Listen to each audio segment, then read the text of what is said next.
मेरे साथ बोलिए, भारत माता की। क्यों भाई, जबलपुर वालों की आवाज को क्या हो गया है? ऐसी आवाज नहीं चलेगी। 24 में मोदी जी को प्रधानमंत्री बनाना है या नहीं बनाना है? मध्य प्रदेश में भाजपा सरकार बनानी है या नहीं बनानी है? अगर बनानी है तो मेरे साथ हाथ उठाइए, उठाइए दोनों हाथ, विजय के संकल्प की मुट्ठी भींचिए और प्रचंड आवाज से बोलिए, भारत माता की, भारत माता की। मंच पर उपस्थित हमारे जिलाध्यक्ष श्रीमान प्रभात साहू जी, श्रीमान सीटी रवि जी, श्री नीलकंठ तिवारी जी, श्रीमती सुमित्रा वाल्मीकि जी, श्री आशीष दुबे जी, और आज जिनको जिताने के लिए मैं अपील करने के लिए आया हूं, ऐसे जबलपुर पश्चिम के लोकप्रिय प्रत्याशी और सांसद श्रीमान राकेश सिंह जी। जोर से ताली बजाइए राकेश सिंह जी के लिए। और आज जबलपुर पश्चिम विधानसभा में आए हुए प्यारे भाइयों, बहनों, माताओं और मेरे जिगर के टुकड़े जैसे युवा मित्रों, आप सभी को नमस्कार। सबसे पहले मैं संस्कारधानी जबलपुर की इस पवित्र धरती को प्रणाम कर कर मेरी बात की शुरुआत करता हूं। मित्रों, ये जबलपुर है 1857 की क्रांति का, और उसके पहले मुगलों के सामने लड़ाई का, हमारे देश की स्वतंत्रता और सम्मान का एक बहुत बड़ा केंद्र रहा है। यही जबलपुर है जहां रघुनाथ साह और शंकर साह हंसते हंसते तोप के गोले के सामने सीना चौड़ा कर कर खड़े रह गए। यही जबलपुर है। इसी क्षेत्र में रानी दुर्गावती से मुगलों के दांत खट्टे कर दिए, और यही क्षेत्र से टाटिया भील ने भी बड़ी लड़ाई लड़ी थी। भाई और बहनों, आप लोगों को मालूम नहीं होगा, मैं मेरी युवा अवस्था में जबलपुर में 11 दिन तक पिसनहारी की ये जो धर्मशाला है उसमें रहकर बेड़ा घाट के अंदर और ये पूरे रघुनाथ साह और शंकर साह के इतिहास पर संशोधन करने के लिए रहा हूं। ये भूमि है मां नर्मदा की भूमि है। नर्मदा केवल एक नदी नहीं है। मध्य प्रदेश से लेकर महाराष्ट्र से लेकर गुजरात तक सारे 3 राज्यों की जनता की जीवनदायिनी है। मैं नर्मदा को प्रणाम कर कर मेरी बात की शुरुआत करता हूं। हम गुजरात वाले तो नर्मदा के अलावे अपने जीवन का कुछ सोच ही नहीं सकते हैं। हमारी जीवादोरी है मां नर्मदा। भाई और बहनों, ये 2023 का जो चुनाव है उसको लड़ने के लिए केंद्रीय भारतीय जनता पार्टी ने चिन्हित कर कर हमारे सांसद राकेश जी को आपके सामने भेजा है। राकेश जी को भेजने का कारण यह है कि चुनाव बड़ा महत्वपूर्ण चुनाव है। मुझे बताओ संस्कारधानी वालों, एक वोट देने से अगर 2 काम होते हैं तो ये करना चाहिए या नहीं करना चाहिए? जोर से बोलिए, करना चाहिए या नहीं करना चाहिए? अगर आप 17 तारीख को भारतीय जनता पार्टी को वोट देते हो तो 2 काम होंगे। राकेश सिंह के जीतने के साथ ही मध्य प्रदेश में तो भाजपा सरकार बनेगी, ये हो गया एक काम। मगर 23 में यहां भाजपा सरकार बनाते ही 24 में फिर से मोदी जी प्रधानमंत्री बनेंगे, ये हो गया दूसरा काम। अब मुझे बताओ जबलपुर वालों, एक ही बार परिश्रम करने से दो काम होते हैं, तो आप करोगे या नहीं करोगे? जोर से बोलो जरा, करोगे या नहीं करोगे? और यहां चुनाव बड़ा स्पष्ट है, मैं आपको बताने आया। एक और ये परिवारवादी भ्रष्टाचारी कांग्रेस पार्टी है, जिसका लक्ष्य केवल और केवल अपने बेटे बेटियों का भविष्य बनाना है। और दूसरी ओर 9 वर्ष में भारत को समृद्ध, शक्तिशाली और शांत बनाने वाला, सुरक्षित बनाने वाला नरेंद्र मोदी जी का भारतीय जनता पार्टी है। मैं पूरे देश, प्रदेश भर में घुमा हूं और आज मेरा मध्य प्रदेश में अंतिम सभा है। कल मैं छत्तीसगढ़ जाऊंगा।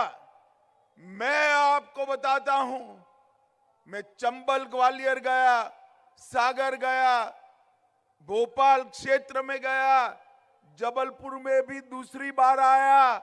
मैंने हर जगह भारतीय जनता पार्टी की लहर देखी है और ये तय है कि 3 दिसंबर को प्रचंड बहुमत के साथ यहां फिर से भाजपा सरकार बनने वाली है।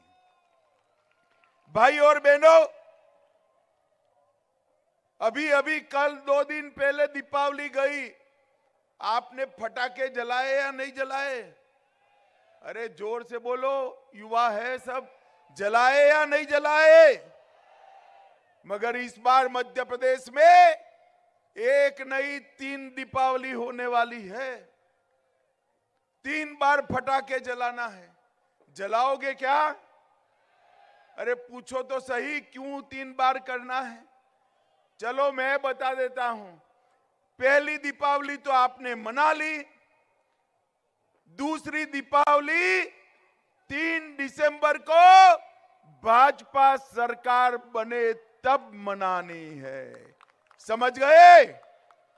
और तीसरी दीपावली 22 जनवरी को, जब अयोध्या में रामलल्ला का प्राण प्रतिष्ठा हो तब मनानी है। मुझे बताओ जबलपुर वालों, अयोध्या में राम मंदिर बनना चाहिए या नहीं बनना चाहिए?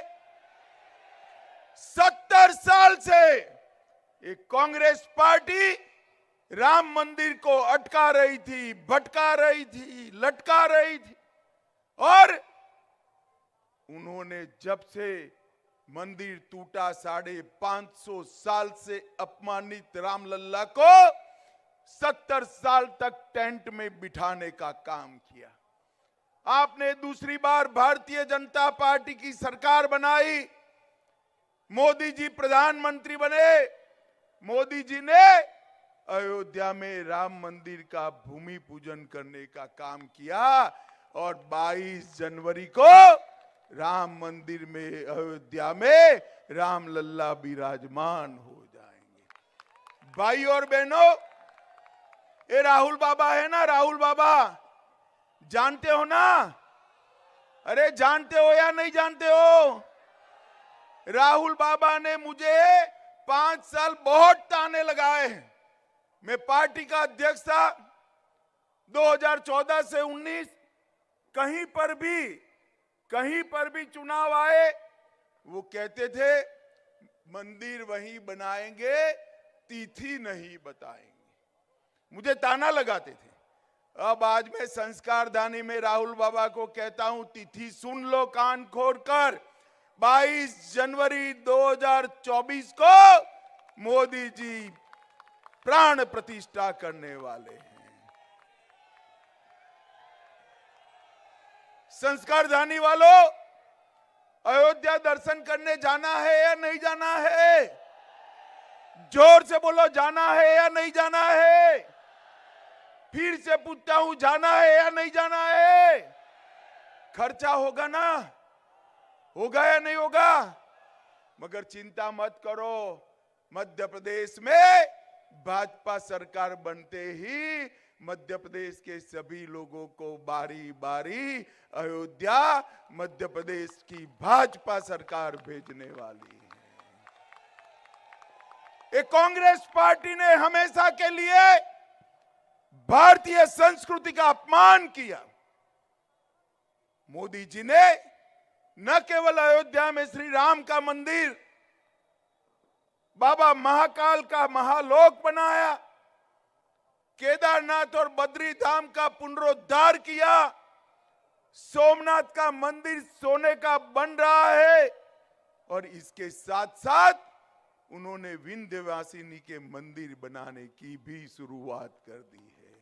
मोदी जी ने हमेशा भारतीय संस्कृति का सम्मान करने का काम किया है। ये परिवारवादी पार्टी 5-5 पीढ़ी से कांग्रेस पार्टी को अपना परिवार का गढ़ बनाए हुए एक गांधी परिवार और एक कमलनाथ दिग्विजय बंटाधार की जोड़ी मध्य प्रदेश का भला नहीं कर सकती। माताओं, भाइयों, बहनों, कमलनाथ जी को अपने बेटे नकुल नाथ को मुख्यमंत्री बनाना है और दिग्विजय सिंह को, जयवर्धन सिंह को मुख्यमंत्री बनाना है, और सोनिया जी को, राहुल बाबा को प्रधानमंत्री बनाना है। ये आपका भला कर सकते हैं क्या? अरे जोर से बोलो, कर सकते हैं? ये जबलपुर का विकास कर सकते हैं? मां नर्मदा के किनारे घाट कर से बना सकते हैं? जबलपुर में मेट्रो ला सकते हैं? एक विकास का काम कभी नहीं कर सकते। उनको मौका मिला था 10 साल तक, बंटाधार के हाथ में मध्य प्रदेश था। क्या किया 10 साल में? मध्य प्रदेश को बीमारू राज्य बनाकर रख दिया। 2003 से आज तक 18 साल तक भारतीय जनता पार्टी ने बीमारू मध्य प्रदेश को बेमिसाल मध्य प्रदेश बनाने का काम ये भारतीय जनता पार्टी ने किया है। और भाइयों और बहनों, मैं कहने आया हूं, राकेश सिंह को जिता दो। मैं जानता हूं राकेश को, एक बार राकेश सिंह को जिता दो, जबलपुर को कहीं के कहीं पहुंचाएंगे हम, और भाजपा सरकार ये बेमिसाल मध्य प्रदेश को देश में बेस्ट मध्य प्रदेश बनाने का काम भारतीय जनता पार्टी करेगी। ये 18 साल में 23,000 करोड़ का बजट छोड़कर गए थे कमलनाथ। भारतीय जनता पार्टी ने 23,000 करोड़ के बजट को 3,14,000 करोड़ तक पहुंचाया। एसटी, एससी, ओबीसी का बजट, उनके कल्याण का बजट सिर्फ 1,000 करोड़ का छोड़कर गए थे। ये श्रीमान बंटाधार और भ्रष्टाचार नाथ दोनों, हमने 1,000 करोड़ के बजट को बढ़ाकर 65,000 करोड़ का करने का काम भारतीय जनता पार्टी ने किया। एमएसपी पर गेहूं खरीदा, 4.5 लाख से 71 लाख मैट्रिक टन तक गेहूं पहुंचाया। मेडिकल की सीटें 620 थी, 4,000 तक हम ले गए, और पर्यटकों की संख्या 64 लाख थी, उसको बढ़ाकर आज 9 करोड़ पर्यटक मध्य प्रदेश में आते हैं। 9 करोड़ पर्यटक।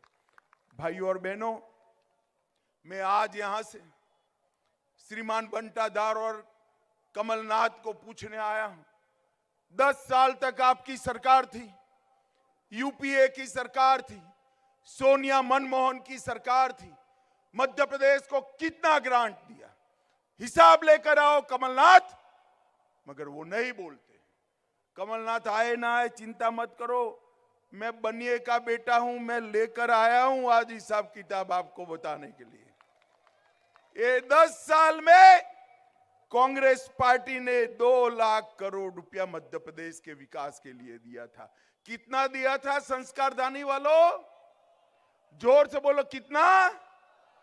मोदी जी ने 2 लाख करोड़ को बढ़ाकर 6,33,000 करोड़ करने का काम नरेंद्र मोदी जी ने किया। इसके साथ साथ 5 lakh crore rail, express highway, solar park, industrial park, airport, metro train और नगरीय विकास के लिए और 5 लाख करोड़ देने का काम ये भारतीय जनता पार्टी की मोदी सरकार ने किया है। माताओं, भाइयों और बहनों, हमने यहां पर अनेक प्रकार के गरीब कल्याण के काम किए हैं। 93 लाख किसानों को 6,000 रुपया हमने हर साल देने का काम नरेंद्र मोदी सरकार ने किया। अब मैं बताता हूं, डबल इंजन की सरकार बना दो, किसानों को 6,000 की जगह 12,000 रुपया हर साल मिलेगा। 12,000 रुपया। 65 लाख से अधिक घरों में नल से जल पहुंचाया, 80 लाख शौचालय बनाए और 5 करोड़ से अधिक गरीबों को प्रति माह 5 किलो अनाज प्रति व्यक्ति मुफ्त में देने का काम नरेंद्र मोदी जी ने किया है। 36 लाख से अधिक आवास बनाए, 82 लाख माताओं को गैस का सिलेंडर दिया और यहां पर एक बार भाजपा सरकार फिर से बता दो, देश भर में सिलेंडर के दाम जो हो वो हो, मध्य प्रदेश में लाडली बहनाओं को 450 रुपये में अब गैस का सिलेंडर मिलेगा। 450 रुपये में। मित्रों, ये परिवारवादी पार्टी देश का भला नहीं कर सकती। ये परिवारवादी पार्टी मध्य प्रदेश का भला नहीं कर सकती। ये परिवारवादी पार्टी जबलपुर का भला नहीं कर सकती है। जबलपुर, मध्य प्रदेश और देश का भला केवल और केवल नरेंद्र मोदी जी के नेतृत्व में भारतीय जनता पार्टी कर सकती है। भाइयों और बहनों, मुझे बताओ जरा, ये कश्मीर जो है हमारा है या नहीं है? अरे जोर से बोलो, कश्मीर तक आवाज जाए ऐसे। हमारा है या नहीं है? हमारा है या नहीं है? धारा 370 हटनी चाहिए थी या नहीं हटनी चाहिए थी? ये बंटाधार की पार्टी, ये कमलनाथ की पार्टी, ये कांग्रेस पार्टी 70 साल से धारा 370 को एक अनौरस बच्चे की तरह अपनी गोदी में खिलाती थी। 5 अगस्त 2019 को मोदी जी ने धारा 370 को समाप्त कर हमेशा के लिए कश्मीर भारत का अभिन्न अंग बना दिया। भाइयों और बहनों, मैं जब पार्लियामेंट में बिल लेकर खड़ा हुआ तब ये राहुल बाबा कहते थे धारा 370 मत हटाओ, मत हटाओ। मैंने पूछा भाई क्यों ना हटाएं? तो उन्होंने कहा कश्मीर में खून की नदियां बह जाएगी। राहुल बाबा 5 साल होने को आए, खून की नदियां छोड़ो, किसी की कंकर चलाने की हिम्मत नहीं है, कंकर चलाने की। ये नरेंद्र मोदी सरकार है। आपकी सरकार थी, मौनी बाबा मनमोहन की सरकार थी। आए दिन पाकिस्तान से आलिया, मालिया, जमालिया आते थे, बम धमाके करते थे और फिर पाकिस्तान भाग जाते थे। मनमोहन सिंह के मुंह से एक लफ्ज नहीं निकलता था। नरेंद्र मोदी सरकार आई, उरी और पुलवामा में हमला किया, मगर पाकिस्तान के आतंकवादी ये बात भूल गए कि इस बार नरेंद्र मोदी सरकार है, भाजपा सरकार है। 10 ही दिन में मोदी जी ने पाकिस्तान के घर में घुसकर सर्जिकल स्ट्राइक और एयर स्ट्राइक कर कर आतंकवादियों का खात्मा बुलाने का काम नरेंद्र मोदी जी ने, ट्रिपल तलाक को समाप्त करने का काम नरेंद्र मोदी जी ने किया। पीएफआई पर बैन लगाकर केरल से लेकर मालवा तक पूरे भारत को सुरक्षित करने का काम नरेंद्र मोदी जी ने किया। और अभी अभी ये रोहिंग्या घुसपैठिए आते हैं ना, रोकना चाहिए या नहीं? जोर से बोलो, रोकना चाहिए या नहीं? रोहिंग्या घुसपैठियों को घुसाने वाली सारी गैंगों को भारतीय जनता पार्टी की सरकार ने नसीहत कर कर जेल की सलाखों के पीछे डालने का काम ये भारतीय जनता पार्टी ने किया। मोदी जी ने सीए बिल को संसद में पास कराया और मोदी जी ने समग्र देश से उग्रवाद और आतंकवाद को समाप्त करने का रास्ता प्रशस्त किया। ये मध्य प्रदेश के चंबल क्षेत्र में न जाने कितने बागी और डाकियों के गैंग घूमते थे। आज मैं गर्व से कह सकता हूं, भाजपा सरकार आने के बाद आज चंबल में ना एक भी बागी है, ना एक भी डकैत है। मध्य प्रदेश को सुरक्षित करने का काम भारतीय जनता पार्टी ने किया। नक्सलवाद पर नकेल कसने का काम भारतीय जनता पार्टी की सरकार ने किया। माताओं, भाइयों, बहनों, मैं अंत में इतना ही कहना चाहता हूं, देश को सुरक्षित करना हो, देश को समृद्ध करना हो और या देश का सम्मान चंद्रमा तक पहुंचाना हो। चंद्रयान हमारा तिरंगा लेकर चंद्रमा पर पहुंचा और शिव शक्ति पॉइंट पर लैंड कर गया। कुछ भी करना हो वो केवल और केवल भारतीय जनता पार्टी कर सकती है। आने वाले दिनों में आपका एक वोट खुशहाल मध्य प्रदेश, सुरक्षित देश, समृद्ध देश की रचना करने के लिए एक वोट है। मुझे बताओ संस्कारदानी वालों, 17 तारीख को कमल के निशान पर बटन दबाएंगे क्या? अरे जोर से बोलो, दोनों हाथ खड़ा कर कर, इस ओर भी बोले सभी लोग, बटन दबाएंगे। राकेश सिंह को प्रचंड बहुमत से जिताएंगे। मध्य प्रदेश में भाजपा सरकार बनाएंगे। 24 में मोदी जी को प्रधानमंत्री बनाएंगे।